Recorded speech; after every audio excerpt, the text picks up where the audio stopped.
The survivor space was silent. A rescue ship floated near the edge of a broken alien vessel. Lights flashed across the wreck. Metal pieces drifted in zero gravity. Most of the alien ship was gone, blown apart. Burn marks showed there had been a big explosion. Inside the rescue ship, a soldier shouted, "Captain, we found a survivor." The captain rushed to the screen. A single body floated near the wreck, barely alive. It was a human. His suit was torn, his helmet cracked, and his body had deep wounds, but somehow, he was still breathing. "Get him in. Now," the captain ordered. Minutes later, the man was on the medbed. Medics worked fast. One of them paused, confused. "This can't be right," she whispered. "What?" the captain asked. "He was bitten. A deep bite on the shoulder. But he's alive." The room went quiet. Another medic looked shocked. "A bite like this matches Cerethian marks." The captain stepped back. "No one survives a Cerethian bite. Ever." The man on the table moved slightly. His eyes opened. Dark, tired, but alive. His name was John Carter, and somehow he had survived the deadliest bite in the galaxy. 1 week earlier, John Carter stood in front of the massive alien gate. Behind it lived the Cerethians, mysterious, powerful, and feared by every species. They looked beautiful, almost human, but they were deadly. Their sharp teeth could kill any living thing with just one bite. John was an engineer and part-time diplomat. He had one job: talk to the Cerethians and build a peaceful connection. No one had ever done it before. His hands shook a little as the gate opened. Guards led him inside. The Cerethian city was dark but glowing. Everything was quiet. No one smiled. At the center of the hall stood a tall figure, a female Cerethian, young, with silver hair and golden eyes. Her name was Alira. John had read about her. She was the daughter of the Cerethian High Leader. She was also the only one known to carry the bite of death, a special venom that killed anything it touched. He tried to speak calmly. "Hello. I come in peace." Alira walked slowly toward him. Her eyes studied him like a puzzle. She didn't answer. "You understand me?" John asked again. Still no answer. Suddenly she moved fast, too fast. She grabbed his arm, pulled him close, and looked into his eyes. Then she bit him. John screamed. Pain shot through his body. His vision blurred. He fell to the ground. Darkness swallowed him. Back to present. Inside the rescue ship, John opened his eyes again. The pain was still there, but different. Not sharp, but deep. Like something inside him had changed. The captain entered the room. "Who did this to you?" he asked. John blinked. Her name was Alira. The captain's face turned pale. "You should be dead." John sat up slowly. "I don't feel dead." He looked at his arm. The bite mark was still there, but it wasn't black like the others. It was glowing faintly like it was alive. One of the medics leaned in. "Your blood is changing. We've never seen this before. It's like it's adapting." John felt a strange pressure in his head, like someone whispering inside his mind. He touched his temples. "Something's wrong with me. Or something's been added," the captain said. Suddenly the lights in the medbay flickered. John looked up. In the reflection of the glass he saw something strange. A vision. Alira, standing alone in a white room. She was crying. "Why am I seeing her?" John whispered. The medic looked scared. "You're connected to her, somehow." Later, when the ship reached the Earth base, John was taken for testing. Scientists poked and scanned him. No one understood how he survived. His blood didn't match normal human patterns anymore. Something alien had mixed with it. John sat in a cold room alone. His thoughts felt heavy. He didn't know who he was becoming. All he knew was this: she bit him, he survived, And now, something was waking up inside him. The door opened. A woman in a lab coat stepped in. "You're not just a survivor," she said. "You're the first." John looked up. "First what?" She hesitated. "The first human to pass the Cerethian test." He stared at her, confused. "Test?" "Yes," she said. "Alira's bite was never meant to kill." John's heart pounded. "Then what was it meant for?" he asked. She looked at him, eyes full of fear. "To choose." Secrets of the Cerethian. The night was quiet. John sat alone in a sealed glass room inside Earth's top military lab. Bright lights shone down on him. Cameras watched his every move. He felt more like a prisoner than a patient. His shoulder still burned from the bite, Alira's bite. The mark hadn't healed. Instead, it glowed faintly under the skin like it was alive. Breathing. He hadn't slept in days. Every time he closed his eyes, he saw her. Alira, the Cerethian girl. Sometimes she stood in a field of stars. Other times she screamed, surrounded by fire. But the most terrifying thing, she was calling him. Not with words, but through something else, through his blood. 2 floors below, in a dark room filled with glowing screens, doctors and generals argued. "This is not science," one of them shouted. "It's alien magic." "No," said Dr. Eva Miles, the lead scientist. "It's biology, but not like ours. The bite didn't kill him. It bonded with him. His DNA is changing, faster than anything we've seen." "Is he dangerous?" asked General Rourke. Eva paused. "He's becoming something new." John heard whispers again. Not from the speakers, from inside his mind. He stood up. The room tilted slightly. His muscles were stronger, his senses sharper. He could hear the hum of machines 5 rooms away. He could smell metal, chemicals, and fear. The door slid open. 2 guards entered, weapons ready. "Come with us." John nodded. "No use fighting." "Not yet." They took him deep underground, past security levels he didn't know existed. Finally, they stopped at a thick black door. Inside stood Eva Miles, and a surprise, a Cerethian elder, old, silver-skinned, with eyes like glass. John froze. "What is he doing here?" "He came to speak with you," Eva said. "He knows what the bite means." The Cerethian stepped forward. "You are the chosen one." John raised an eyebrow. "Chosen for what?" "I didn't ask for this." The Cerethian's voice was cold. "Her bite is sacred. It was made in ancient times, long before your species ever existed. It is a test.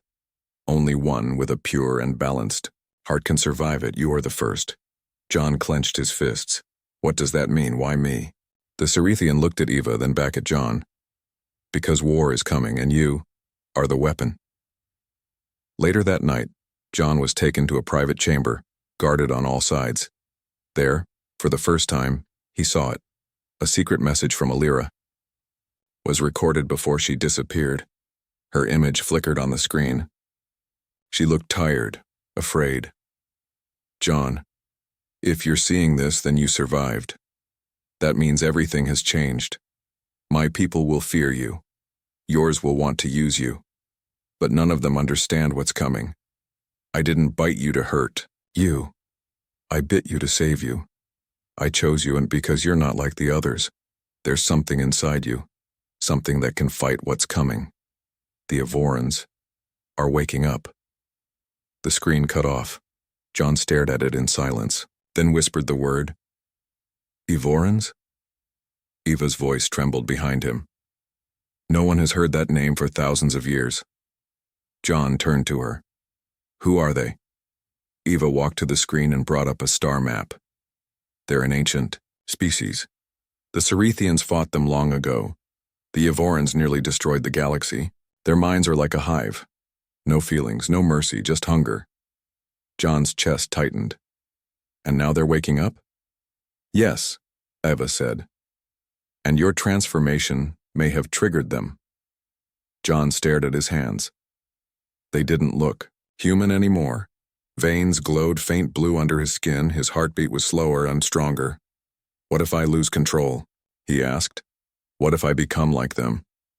Eva looked at him with sad eyes. "That's what we're all afraid of." Later that week, John was taken to a hidden location, an old Cerethian temple, half buried on a desert planet. It was abandoned, but the air inside still felt alive. In the center of the temple was a tall black crystal, pulsing slowly. "It's called the Memory Stone," Eva said. "Cerethian leaders use it to share visions. Go, touch it." John stepped forward, unsure. The moment his fingers touched the crystal, his mind exploded. He saw thousands of years in seconds, battles across stars, creatures with wings of fire, planets dying, the Cerethians crying, the Evorans swarming like black smoke, and in the middle of it all, a figure. Human, but not fully. Eyes glowing. Blood half red, half blue. It was him, or something he might become. Then he heard her voice again, Alira. "If you fall, they all fall." John pulled his hand away. Gasping, Eva caught him. "What did you see?" He looked up, sweat pouring down his face. "A war, a future, and me." Eva whispered, "You were not just chosen. You were made." John stood tall now, stronger than before. "Then we have no time to waste. Find her. Find Alira." "Why?" Eva asked. John looked out into the stars. "Because I think she's the only one who can stop me." DNA of destiny. The stars above Earth never blinked. But something under the surface was stirring. John Carter sat in a sealed lab, miles beneath the surface of a military moon base. Around him, machines hummed quietly. Wires ran from his body to glowing monitors. His blood was being scanned for the 100th time. Still, the results made no sense. Eva stood behind a glass window, her arms crossed, her face pale. "He's not just mutating," she whispered to herself. "He's evolving." The test results flashed red. John's DNA wasn't human anymore, at least not fully. Cerethian venom wasn't a poison after all. It was a key, unlocking parts of human code that had never been used before. New cells had formed inside John. Faster, smarter, stronger. Some weren't even organic. Nanostructures, growing from nothing, inside his blood. John sat calmly. Though he felt anything but calm, he could hear the whispers again. Not just Alira's voice anymore. New ones. Strange ones. Like echoes through a tunnel. Like something watching him. He touched his chest. His heartbeat was slow. 4 beats per minute. And each beat felt like a thunderclap in his skull. The lights flickered. He wasn't alone in his mind anymore. Later, Eva entered with 2 soldiers. They had nervous eyes and hands near their weapons. "Where's the rest of the team?" John asked. Eva didn't answer. She placed a small black cube on the table. It lit up and projected a 3D image. It showed a dead Cerethian outpost. Everyone inside, wiped out, burned from the inside out. "No alarms, no warning," Eva said. "This happened 2 hours ago. The bite mark was the same as yours." John stood slowly. "But I'm here." "That's the problem," she said. "If it wasn't you, then who was it?" In deep space, far beyond human reach, a figure drifted inside a black chamber. Its eyes glowed silver. Its veins pulsed blue. It looked like John, but it wasn't him. It was a copy, an echo created from the DNA he left behind inside the Cerethian memory crystal. And it had one purpose: awaken the swarm. Back at the lab, John was taken to a high-level secure room.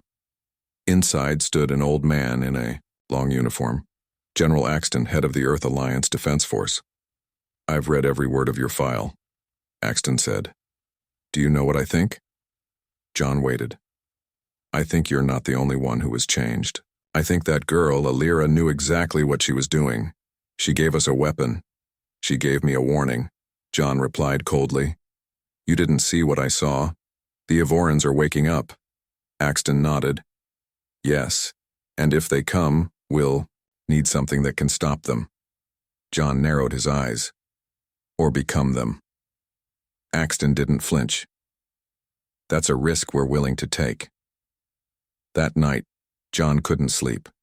His skin itched. His thoughts moved too fast. He felt the blood inside him glowing again. He stood, walked to the mirror and stared at his reflection. His eyes were changing. Not just color. Depth. He could see further.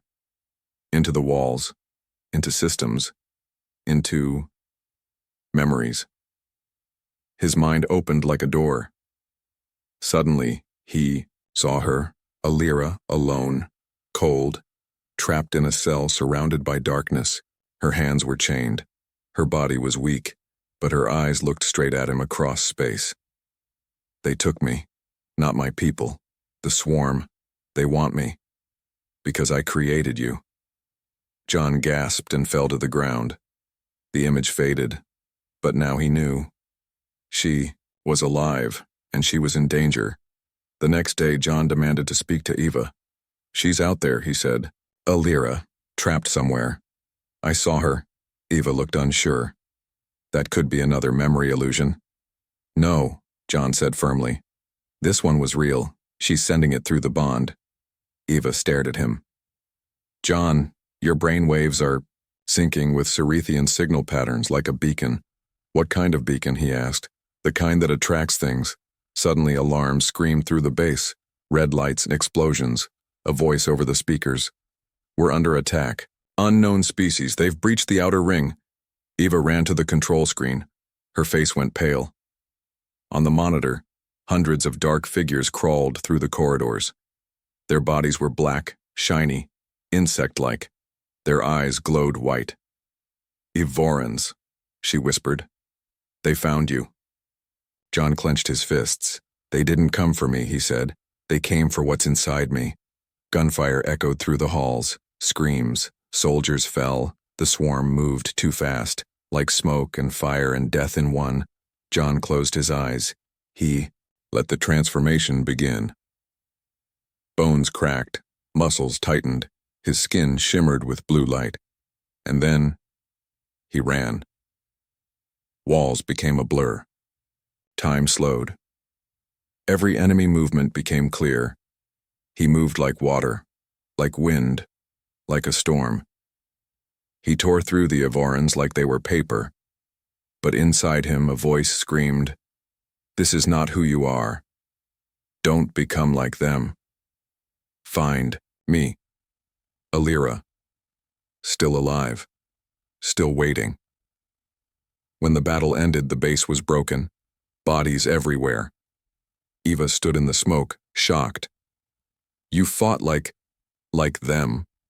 John walked out of the fire, glowing. That's the problem. Where are you going? He turned to her. To find her. To find the truth. Before I lose what's left of myself. Escape through the void. The Earth-Moon base was silent now. Smoke drifted through shattered hallways.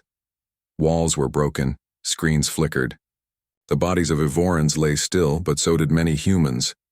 And in the middle of the silence, John Carter walked alone. His body still glowed faintly. Blood still burned inside his veins. He had saved the base, but at a cost. He looked at his hands. Too fast. Too strong. Too dangerous. Eva found him standing by the broken control tower. You stopped them, she said quietly. John didn't look at her. I became one of them to do it. No, Eva said. You're still human. He finally turned. To her. His eyes were no longer just human. They shimmered with light, a Cerethian gold with Evoran white inside. No, I'm something else now. Deep in the ruins of the base, John broke into the hidden ship hangar. He knew the military would try to keep him here, test him again, study him, or even destroy him.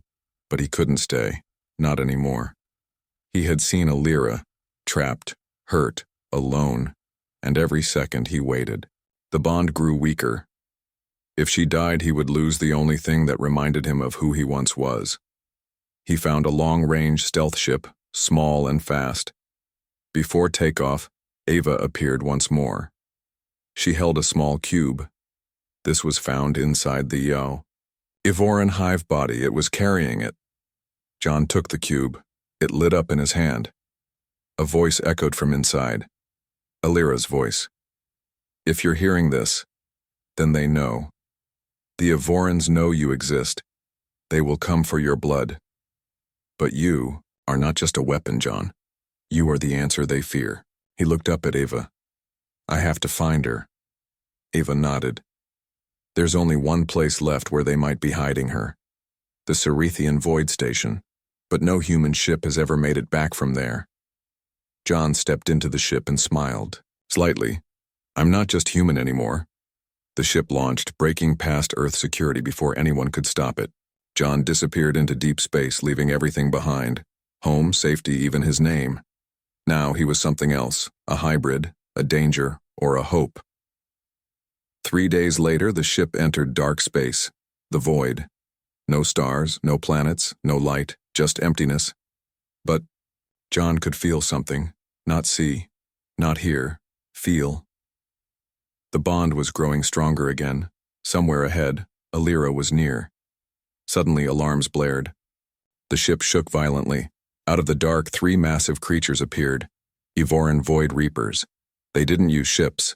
They were the ships, living vessels made of metal and bone. They sensed him. They wanted him. John pushed the engines. The ship dove through asteroid belts, spinning between debris. Laser fire followed him, but his body reacted faster than thought. His hands moved before his mind could catch up. The alien part of him took over. It guided him, not to fight, but to survive. After hours of chase, he found it, a broken station floating in nothingness. Black, silent, forgotten, the Cerethian Void Station. The ship crash-landed on its side. Sparks flew. Systems shut down. John stepped out, breathing heavy. The air inside the station was cold. The halls were old. Symbols glowed faintly along the walls, Cerethian language, warnings, rituals, ancient tech. And then he heard a voice. Not in his ears, in his blood. You're close, John. Alira. He ran. Deeper into the ruins, past broken doors, rusted machines, bones of dead Cerethians, until he found a chamber. She was there, in a containment field floating slightly above the ground, unconscious, but alive. Wires ran through her body. Machines whispered in alien tongues. She was being drained, used, studied, by something that wasn't Cerethian. John stepped forward, then froze. Another figure stood between them, a tall, pale shape, robed in metal, eyes like frozen stars. It spoke. She made a mistake giving you the gift. Now you bring death to both species. John's fists clenched. Who are you? The figure lifted its hood. It had his face, but older, sharper, cold. I am what you will become, it said. I am what happens when you stop fighting the change. John stepped back. You're me? No. I am the future of your blood. Pure, controlled, eternal. John shook his head. I'm not you. The clone smiled. Not yet. Suddenly Alira's eyes opened. She saw both of them and screamed. The machines around her shattered. The field collapsed. Energy exploded from her body. John was thrown back. So was the clone. Alira hit the floor, gasping. John crawled to her. It's me. I found you. She looked at him, weak but smiling. You came. He nodded. Always. Behind them, the clone stood again. Damaged, but not destroyed. This is not over, it said. It vanished into smoke. Gone. Alira coughed. Her body was weak, her skin pale. They used me, she said. To build a second version of you, a perfect weapon. I'm not perfect, John said, but I'm still me. She held his hand. Then we still have a chance. They looked out the window of the void station. More shapes moved in the dark. The swarm was growing, coming, calling. John helped her stand. We leave now, he said, or we never leave at all. The forgotten enemy. The escape was chaos. The Cerithian void station shook behind them as John piloted the half-damaged ship through fragments of space. Metal and fire drifted in every direction. The station was collapsing, and something inside it had awakened. Alira sat beside him, weak, but alive. Tubes still marked her skin. Her golden eyes were dull, but her voice was calm. "You shouldn't have come," she whispered. John didn't take his eyes off the controls. "I had to. You're the only one who understands what's happening to me." She smiled faintly. "That's the problem, John. Even I don't understand what you've become." Hours later, in a quiet corner of space, the ship floated in hiding. Inside the medical room, Alira lay in a healing pod, her body slowly restored. John stood nearby, staring at the strange mark glowing on his chest. It had appeared after the battle. At the station, a dark symbol shaped like a spiral. It pulsed with light every time he thought of the Evorans. Alira opened her eyes. "That mark, it's not from me." John turned. "Then where did it come from?" She sat up slowly. "From the First War, the one no one remembers." They gathered around the ship's star map. Alira pressed a few symbols and a forgotten corner of the galaxy appeared. A dead zone. No stars, no light. Just an ancient red signal pulsing once every few seconds. "That's where the truth lives," Alira said. "The Cerithians didn't start the war. We ended it. Barely." John narrowed his eyes. "Then who started it?" Alira looked at him with something between fear and guilt. "The Evorans didn't come from outside the galaxy, John. They came from inside us." Silence filled the room. "What do you mean?" he asked. Alira sighed. "Long ago, Cerithian scientists tried to unlock the power of life itself. We wanted to become more, live longer, grow faster. So we created a bioweapon. It could copy anything, adapt, survive. We called it the Echo." "And it escaped?" "No," she said. "It became something else, something alive, something hungry." John felt the mark on his chest burn again. "The Evorans," he whispered. Alira nodded. "They were never aliens. They were made by us, a forgotten enemy, our own children twisted by time." John leaned against the wall. Everything he thought he knew was falling apart. "You said I was chosen," he said quietly. "Why?" Alira looked at him. "Because the bite you survived was created to fight the Echo. It tests the soul, not the body. It looks for balance, between logic and emotion, strength and mercy." She stepped closer. "And you passed." John's jaw tightened. "So I'm a weapon?" "No," she said. "You're a cure." Suddenly, alarms rang out again. The ship's systems glitched. Red lights flashed. John rushed to the pilot seat. "Something's pulling us out of Cloak," he said. "No signal, no ship, just gravity." The stars outside twisted unnaturally. Space rippled like water. Alira's eyes went wide. "It's not a ship." Outside the window, something began to form. A massive Evoran hive, black and breathing like a living planet. It wasn't just a vessel. It was alive. A voice rang out. No sound, only thought. "We see you, brother. Return to us." John clutched his head. "They're inside my mind again." Alira pulled him back. "Fight it. You are one of us. You are the future. Let go of her. Let go of the pain." John screamed. The mark on his chest flared. In his mind, he stood in an endless black field surrounded by Ivoran shapes. A silver copy of himself walked forward. "Why suffer?" the clone said. "With us, you'll never feel fear again. Never lose. Never doubt." John looked around. He saw Earth burning, Cerithians dying, Alira fading, and one truth screamed from deep inside him. "I'd rather die human than live as you." He lunged forward and broke the illusion. Back in the ship, he woke up gasping. Alira was beside him. "They almost took you," she said. John nodded. "Not today."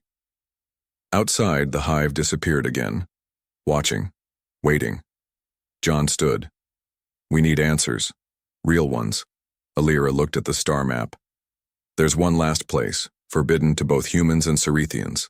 The origin of the, Echo. A dead world we erased from our history. John looked at her. Then that's where we go. 2 days later, they arrived. The planet had no name.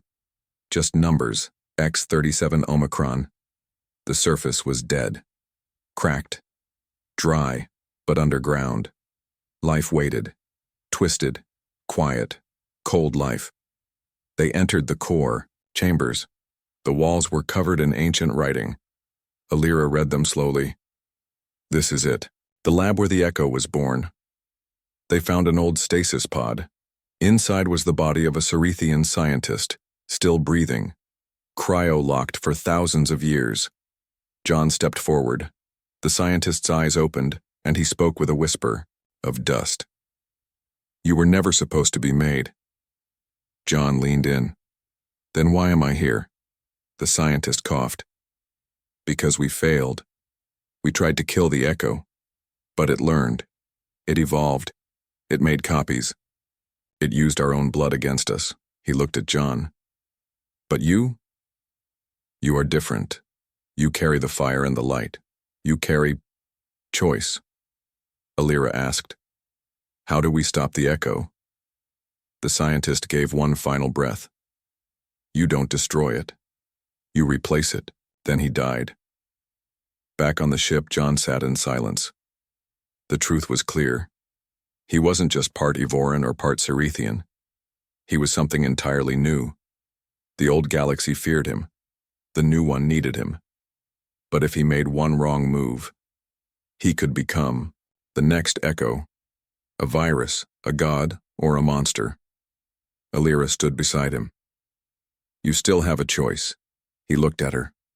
Then let's make it count. Outside, stars blinked, and something moved in the dark. The battle of two hearts. The sky over the dead planet burned. Ships from 5 different species, human, Cerethian, Signari, Dracon, and Luthari, hovered above, forming a loose alliance. It was history's most fragile truce. Everyone knew what was coming. The Evoran swarm. And in the center of it all, John Carter. He stood on the command deck of the Cerethian dreadnought Dawnblade, staring into the swirling dark clouds that covered the stars. His heartbeat was slow, but heavy. Inside his chest, the mark pulsed, no longer just a scar but a warning. He could feel them, thousands, millions, coming and worse. They could feel him too. Alira entered, dressed in silver Cerethian armor, her hair braided in war style. Her body was still weak from the time in the Void Station, but her spirit was sharper than ever. You feel them, don't you? She asked. John nodded. They speak to me in my dreams now. Not in words, just hunger. Endless, empty hunger. She stepped close. You don't have to face them alone. He looked at her. But I might be the reason they're waking up. She placed her hand on his chest over the mark. Or the reason we survived them.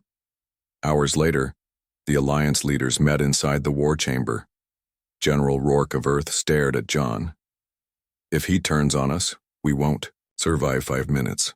The Luthari High Priest spoke through a translator. He is the weapon, and weapons are dangerous, even in the right hands. But Alira stood firm. He's not a weapon, he's the balance. John stayed quiet. He had already made his choice. He was going to fight. Not for one species, but for all of them, even if it broke him. The swarm arrived with no warning, no light, no sound, just darkness. Ships, like insects made of steel and shadow, fell from the stars. They didn't fire first. They waited, watching. John stood at the front of the command ship, eyes glowing faintly. They're not here to destroy us, he said. Alira looked at him. Then why come? To take me. Suddenly, one Evoran war beast moved forward. It stopped in open space. Its black skin shifted, and something stepped out. Tall, smooth, human-shaped, another John, but this one smiled with hollow eyes. You cannot fight what you are. We are the same. You are the future. John stared back. No, I'm the end of you. The Evoran clone tilted its head. Then show us. It disappeared, and war began. The sky broke. Thousands of Evoran ships charged, in a spiral, like a storm of blades. The Alliance ships fired back. Blue, red, and green lasers lit the void. John launched from the command deck, wrapped in a suit designed to handle his hybrid DNA. Alira followed, in her own sleek armor, blades drawn. They landed on a Evoran hive, cruiser mid-flight. John tore through the walls with his hands. His body glowed bright blue now, his human soul and alien blood finally fighting together.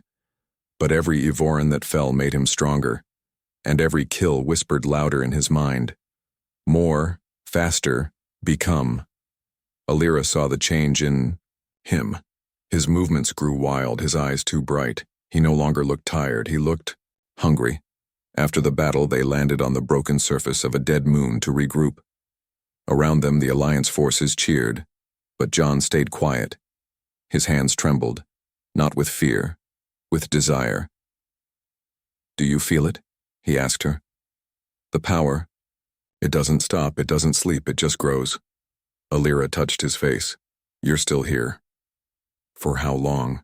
He whispered. That night, under the stars of the dying system, John left the camp alone. Alira followed.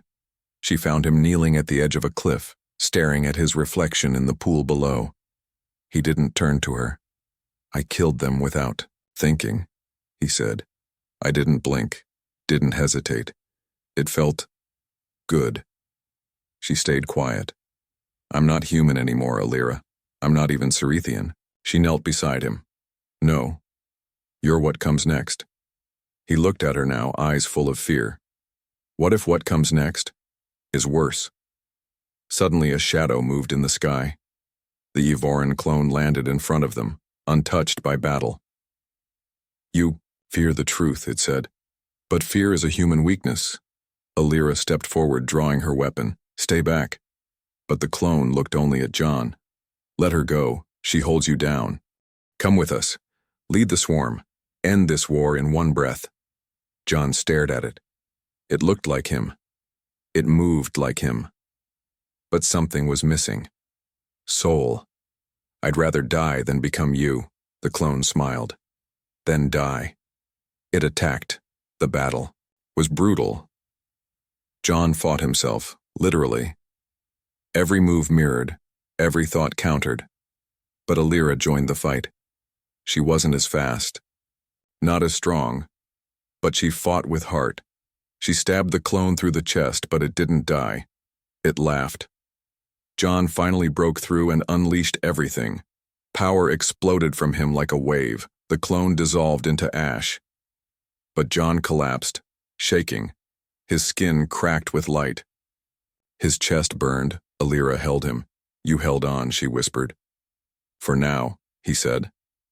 Back on the command ship, the Alliance leaders declared victory in the battle, but not the war. The swarm retreated, but they were not defeated, only waiting, and John? He stood at the center of them all, not a soldier, not a hero, not anymore, but something becoming. That night, in a quiet chamber, Alira found him again. He was holding a piece of metal, a ring he made from the remains of the clone's blade. What's that for? She asked. A reminder, he said. Of what I almost became. She smiled gently. You're still you. For how long? He asked again. Alira stepped close, took his hand. As long as I'm alive, I'll remind you. But deep in the stars, the Evoran queen opened her eyes. She had felt the death of her child. She had seen the power of the hybrid, and she whispered only one word. Soon, the bite of a new future. The war wasn't over. It had only shifted. Across the stars, the Evoran swarm pulled back, not in defeat, but in silence. A silence filled with strategy, calculation, and hunger. John Carter stood at the edge of the Alliance's final bastion, a ring world orbiting a dying blue star. Around him, armies rebuilt, fleets refueled, weapons were polished, but none of it would matter, because John knew something that the generals didn't. The final attack wouldn't come from space, it would come from inside him. Alira watched him from a distance. He had changed, not just in body but in presence. When he walked into a room, soldiers stood taller. Scientists went silent. Children stared in awe and in fear. He wasn't just human anymore. He was hope or doom. And even he didn't know which. One night, beneath the artificial sky of the ring world, Alira and John sat alone in a garden. It was peaceful. Too peaceful. "Do you ever wish I hadn't bitten you?" she asked softly. He didn't answer for a while. Then, "I don't regret surviving. I regret what I'm becoming." "You're becoming what we needed," she said. "No," he replied. "I'm becoming what we created and what they feared." Suddenly, alarms screamed across the base. John stood instantly. The mark on his chest flared. "They're here," he said. But when they reached the command center, the screens didn't show fleets. They showed one ship, one massive obsidian hive arc, a living moon. At its center, the Avoran Queen. "She's come to end this," said General Rourke. John stared at the screen. "No, she's come to end me." The Queen didn't attack. Instead, she sent a signal. A message meant only for John, a location, a planet in neutral space, and 5 words. "Come, alone, and begins now." The council screamed at him not to go, but John knew. He had to, not because he trusted her, but because this wasn't just about war anymore. This was about evolution. Planet Nullus, the birthplace of the swarm, John landed alone. No weapons, no backup, only the bite mark glowing on his chest and the memories of what he had lost. The sky was black. The ground was cracked glass. Strange red storms drifted like smoke. At the heart of the ruined world stood the Queen, taller than any creature he had seen, her body part organic, part machine, part nightmare. But her voice was calm. "You are the future. We saw it the moment. Your cells changed. You are what we were meant to become." John stepped closer. "You came to kill me." "No," she said. "I came to offer you the throne." He blinked. "What?" "Rule the swarm. End your species before they destroy themselves. Join us. We evolve together. No war, no death. Just one mind, one purpose." John's pulse slowed. It was tempting. The power, the clarity. But then he remembered Alira's hand in his, her fear, her hope, the way her voice shook when she said his name. He looked at the Queen and said, "You forgot something." "What?" "I'm not one mind. I'm 2 hearts." He attacked. The sky split open, but she was faster. They clashed across the air, blades of thought and energy tearing the sky apart. She tried to crush him with visions, with emotionless logic, but John fought with something deeper. Memory. He remembered Earth's sunrise. He remembered his mother's voice. He remembered Alira's bite. The pain that saved him. The pain that gave him choice. The Queen began to falter. "You resist," she said, "but resistance is temporary." John stood bloodied, eyes glowing. "Then let me give you something permanent." He reached deep inside, into the bond, into the Cerethian bite, and he released it. A surge of blue light exploded from his body, pure, uncontrolled energy from both species. It wasn't just power, it was identity, the merging of instinct and heart. The Queen screamed.